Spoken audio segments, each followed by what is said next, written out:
The ghost stories are always compelling for children, but this will give chills to adults too.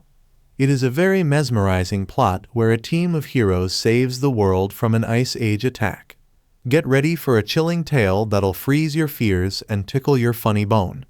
This ain't your grandma's ghost story. It's Ghostbusters, Frozen Empire, with a twist that even ghosts can be manipulated. The story starts in a spooky style in a room at the Manhattan Adventurer Society, which smokes up in a fire and catches the fire department's attention. A firefighter's hand begins to ice as he attempts to unlock the door. The room unlocks with a throb, and multiple frozen corpses welcome them with a chilling vibe. A shadowy image plays a role as an enigmatic individual possesses an orb that harbors a long-forgotten evil. The frozen corpses in the room begin to disintegrate as the orb starts rotating, and eyeballs start to pop out of it. The scene shifts to the present day, when a group of professional Ghostbusters known as Cy, Phoebe, Trevor, and Mr. Gerson have entered the city. They have now relocated from Somerville to Manhattan in order to devote themselves fully to their role as Ghostbusters. Following the trail of the sewer dragon, a ghost, they traverse the streets. Trevor nearly catches the specter before it can take flight, but Cy manages to set up a drone trap and capture it. On the other hand, Gerson does have an accident with a City Bites rack. Walter Peck greets the newcomers. He went from teasing the Ghostbusters to becoming New York City's mayor. He chastises them for causing disturbance in the city and for using Phoebe, who is still a teenager. She has been scolded for her passion, which makes him sad. The family rethinks asking Phoebe to join the ghost hunting at a young age. It's been 3 years since Phoebe started ghost hunting, so her parents are trying to convince her to put it down for a while. They say she can start again after that. This is not a happy decision for her because she has devoted her life to ghost hunting and loves to participate in paranormal activities. Hence, she is the first ever child with a lion's heart. On the contrary, as part of their new web series, Ray and Podcast are attempting to construct a bridge to the afterlife using artifacts left behind by previous viewers. Ray tries to communicate with the spirit of his late husband using the watch that the woman gave him, but he is unable to do so. Podcast doesn't like the idea and throbs it with a hammer. Their grandmother's orb is up for sale when Nadim pays them a visit. Ray attempts to test its contents with a PKE meter, but the surge produced by the orb's energy destroys the meter and nearly destroys the holding unit. The surge shakes the place and bursts the windows. Gerson asks Janine as they discuss the room that holds people. According to her, the place has been inhabited by specters since 1984 and is currently at capacity. Trevor spots some green slime from upstairs and heads downstairs to gather some junk food. His encounter with Slimer follows.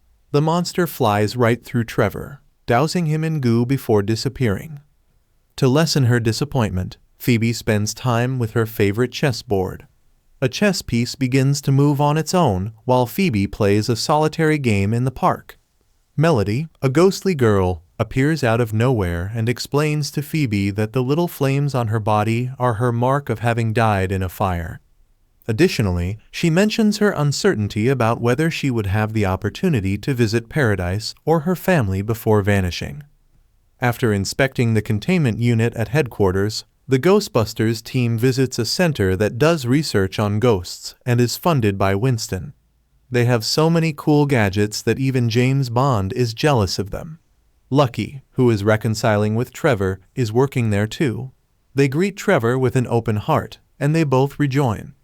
As they tour the facility housing specters, Winston fills them in on the details of the new holding unit they've been developing. At headquarters, Phoebe takes a call. She went to watch the podcast. Phoebe discovers that the terrifying chess incident is indeed from Melody. Phoebe tries to avoid being caught by Podcast, who is about to apprehend Melody, but she hesitates and manages to escape. This is because Phoebe doesn't want her to be entrapped. Upon arriving at the research facility, Lucky and his friends secured the orb in the containment chamber. Strange behavior, as if attracted, is displayed by the spirits within the orb whenever they attempt to extract its energy source. This produces a power surge in the building. The ball's potentially lethal power is revealed when Lars's arm nearly freezes off when he tries to seize it. Phoebe apologizes to Melody for attempting to trap her when Melody unexpectedly visits her place. After that, Phoebe gives Melody a tour of the main office, including the containment room. It seems that Melody doesn't want to get noticed, so she disappears soon after Phoebe's mother reaches in. Walking alone through the streets, Melody is having a confrontation with an irate voice, revealing the hidden agenda of whether Phoebe is truly the one he wants for her ultimate plan. In order to learn more about the ball, the team of Ghostbusters visits Nadim's house. A rear room is lined with brass, which is believed to be able to catch ghosts. Phoebe discovers something unexpected while scanning the room with the PKE meter. Nadim is brimming with psychic energy. Nadim will be accompanied by Lucky and his friend to Venkman so that they can learn more about his mysterious psychic energy. While conducting their research, they come across the fact that Nadim possesses a remarkable ability to manipulate fire, particularly when Venkman highlights his powers. Follow Ray and Phoebe as they visit the library to learn more about the magical orb's origins. They encounter a specialist by the name of Dr. Hubert, who informs them that a long-ago monarch with an unhealthy obsession with power sought assistance from a powerful creature known as Garaka in his conquests. However, Garaka had different plans. His goal was to bring about a new ice age by utilizing his evil powers. Garaka gained power from his horns, which the Fire Masters took by tricking him into the orb. The death chill will hit New York hard if Garaka manages to regain his freedom. After that, Hubert plays an audio recording of a 1904 magic act that activates one of the mischievous ghosts. They were all discovered dead from exposure to the cold in the end. A specter, accompanied by a podcast, stole the recording from the garbage bag. Despite everyone's best efforts, the ghost manages to escape and assumes control of the lion statue representing fortitude. Phoebe swiftly uses her proton pack to demolish the statue before the authorities show up. The higher authorities seize the opportunity to intensify their campaign against the Ghostbusters, resulting in the closure of the firehouse and the confiscation of the Ghostbusters' equipment. In the end, Phoebe gets arrested for misbehaving with the authorities, but soon gets rid of it. Ralph holds Ray responsible for endangering Phoebe and Podcast. Melody returns to meet Phoebe because she wants some alone time. The next step is for Phoebe to decide how to bring Melody into the same physical dimension as herself. She achieves this by creating a 2-minute space between Melody's soul and her physical body. The procedure was successful, and Phoebe became a ghost, considered the most desirable wish for every child of this age. Melody has no choice but to tell her the truth at this point. Melody, it turns out, is working for this icy villain. She tricks Phoebe into freeing Garaka, who then takes over Phoebe's body. But don't worry, Phoebe's ghost isn't giving up without a fight. This was the reason he needed an actual person to carry out the task. Garaka uses Phoebe's body to cast the magic, resurrecting the demon ghost so that Melody might join her family in the hereafter.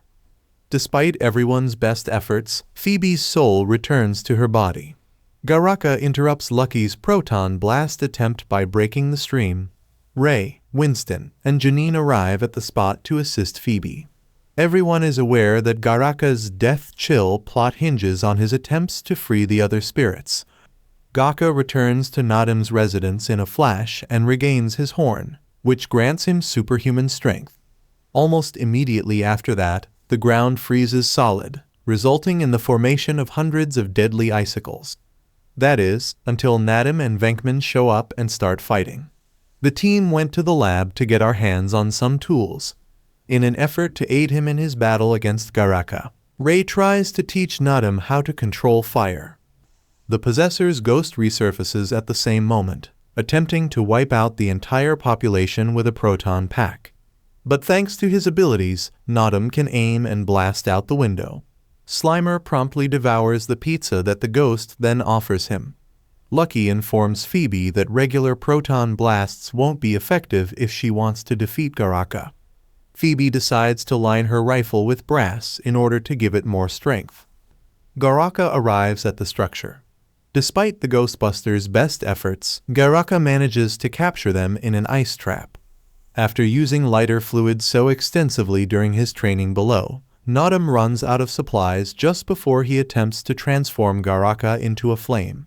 She assures Melody that she can go to the next realm without Garaka.